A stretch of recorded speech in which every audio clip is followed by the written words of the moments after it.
네, 거래소 시장은 보신 것처럼 또 매매 주체들이 방향성을 잡지 못하면서 오락가락하면서 이 시각 현재는 하락폭을 키워나가고 있고요.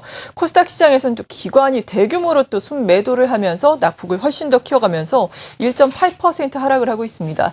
6월 들어서 증시 상황이 좋지는 않은데 어떻게 봐야 하고 어떤 전략이 필요한지 대신증권의 박중섭 연구원 연결을 해보겠습니다. 안녕하세요. 네, 안녕하십니까. 네, 사실 간밤에 미국 증시 같은 경우에는 상승 마감을 했는데 우리 증시 상승 출발했다가 이렇게까지 흔들리는 이유가 어디에 있다고 보세요? 네, 지난번 그 미국 증시를 보면 경기 회복 문제와 유동성 축소 문제가 팽팽하게 맞서고 있는 것으로 생각이 됩니다. 부진하게 나온 경제 지표로 하락세를 보이던 미국 증시가 유동성 축소 우려가 줄어들면서 반등을 보였습니다.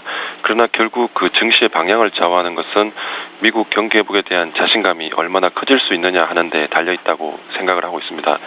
양적 완화 정책의 축소는 사실 그 시기와 규모의 문제일 뿐 피할 수 없는 부분이라고 생각이 되고요. 경제 지표들을 통해 가늠하게 될 미국 경기 문제가 얼마나 유동성 문제를 압도할 수 있느냐가 결국 증시의 방향을 좌우하게 될 가능성이 높습니다. 미국 경기 문제가 증시 헤게모니를 잡고 있다고 할 때 높아진 경기 기대감이 잠시 쉬어가면서 주가 역시 한 차례 쉬어갈 가능성이 있어 보입니다. 최근 미국 금리의 상승을 보면 대부분 그 성장률의 대용치라고 할 수 있는 실질금리의 상승이 미국 국채금리의 상승을 이끌었습니다. 그만큼 미국 경기 회복에 대한 기대감이 높았다라고 할 수 있습니다. 그런데 지난밤 미국 제조업 경기를 반영하는 ISM 제조업 지수는 오히려 기준치 이하인 50을 하회에 있습니다. 기대와 실제 사이에 괴리가 발생하고 있다고 생각됩니다. 미국 소비자 신뢰 지수와 같은 그 기대 지수가 6년 내 사상 최고치를 기록하고 있음에도 불구하고 실제 미국 소매 판매의 개선세는 느리게 나타나고 있다는 점도 기대와 실제의 괴리를 암시하는 부분입니다. 결국 6월 초반부는 그 기대에 미치지 못하는 경기 문제가 증시의 부담으로 작용할 것으로 보입니다.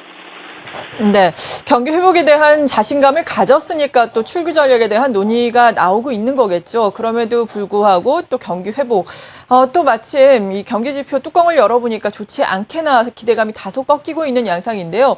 그렇다면은 이 경기 회복에 대한 자신감은 언제쯤 다시 커질지, 그 커지기 전까지는 어떤 전략이 필요할지 궁금하네요. 2분기는 지나봐야 미국 경기가 본격적으로 상승할 것이라는 기대감이 더 커질 수 있다라고 생각을 하고 있고요.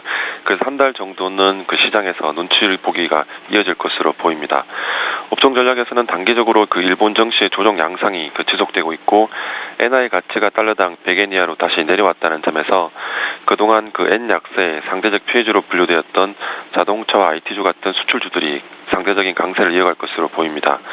또 최근 코스닥 증시의 조정이 나타나고 있다는 점에서 중소형주보다는 대형주 위주로 접근하는 전략이 바람직해 보입니다. 앞서 말씀드렸던 것처럼 미국 경기가 기대치에 미치지 못할 경우에 위험 선호 경향이 줄어들 수 있다는 점에서도 중소형주보다는 대형주의 접근이 바람직해 보입니다.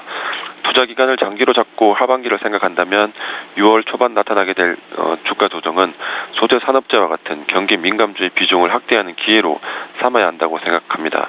특히 그 6월 말 이후 정상회담을 통해서 유럽 성장에 대한 구체적인 방안이 제시된다면 유럽 경기 회복에 대한 기대감이 다시 살아나면서 소재와 산업재와 같은 경기 민감주의 상승을 이끌 수 있을 것으로 예상하고 있습니다.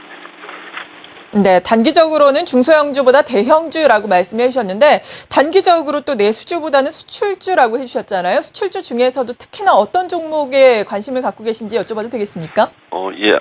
엔화의 상대적인 그 피해주로 분류되었던 자동차와 IT가 가장 강세를 보일 것으로 예상합니다. 특히 전기전자 같은 경우는 그 반도체 업황이 최근 들어서 살아나고 있기 때문에 다른 업종들보다도 그 이익에 대한 기대감이 커질 수 있다는 점에서 유리할 것으로 생각됩니다. 네, 잘 알겠습니다. 잠시 후에 또 자동차주에 대해서 자세한 투자 의견도 애널리스트로부터 들어보는 시간 마련을 했습니다. 지금까지 대신증권의 박중섭 연구원이었습니다. 고맙습니다. 네, 감사합니다.